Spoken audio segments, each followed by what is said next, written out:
Yang terhormat Pak Menko Polhukam, Ibu Rektor, dan semua teman-teman yang hadir.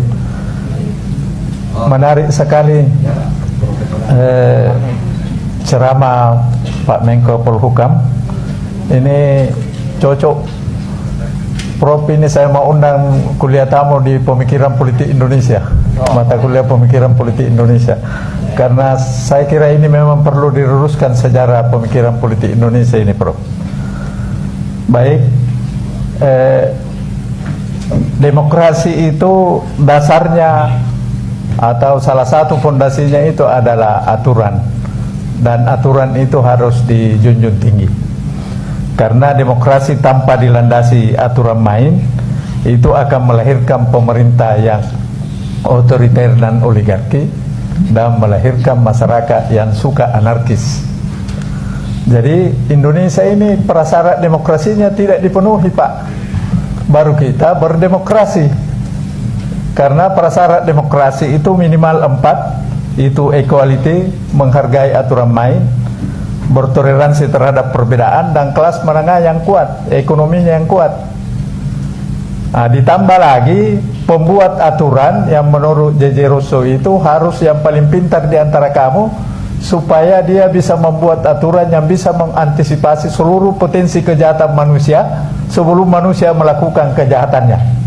Persoalannya pembuat aturan kita DPR, DPRD, DPR RI, syaratnya itu hanya tamatan SMA, Pak, termasuk Presiden Republik Indonesia, tamatan SMA atau sederajat.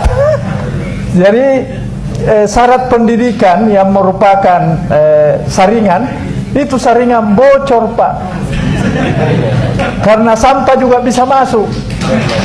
Karena tamatan SMA atau sederajat itu bisa pakai A, pakai B, dan pakai C. Kalau itu yang menjadi anggota dewan berarti tidak pernah sekolah. Itulah yang dipercayakan membuat aturan main. Jadi kalau aturan yang dibuat itu buruk, bagaimana mesti dijunjung tinggi oleh masyarakat? Nah, itu persoalannya. Jadi saya kira persyaratan jadi anggota dewan dengan presiden, bupati, gubernur ini harus diperbaiki, Pak.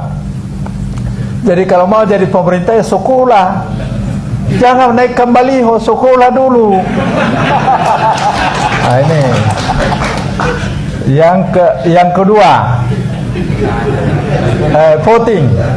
voting memang pilihan terakhir dalam demokrasi. Saya setuju itu, karena memang tidak mungkin semua orang sepakat karena kepentingan yang berbeda-beda. Persoalannya, apakah orang yang mau voting ini berangkat dari Pancasila, yaitu hikmah kebijaksanaan dalam permusyawaratan perwakilan? Karena banyak anggota DPR bukan hikmah kebijaksanaan, Pak, tapi hikmah keuangan.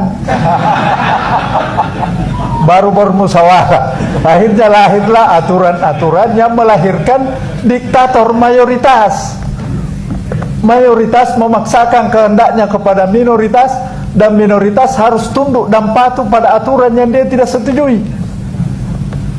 Karena itu salah satu ketidakadilan yang sangat vulgar dalam demokrasi adalah kita harus tunduk dan patuh pada peraturan yang kita tidak pernah ditanya apakah kau setuju dengan peraturan itu atau tidak. Itu ketidakadilan yang sangat vulgar yang tidak pernah diperhatikan oleh pemerintah.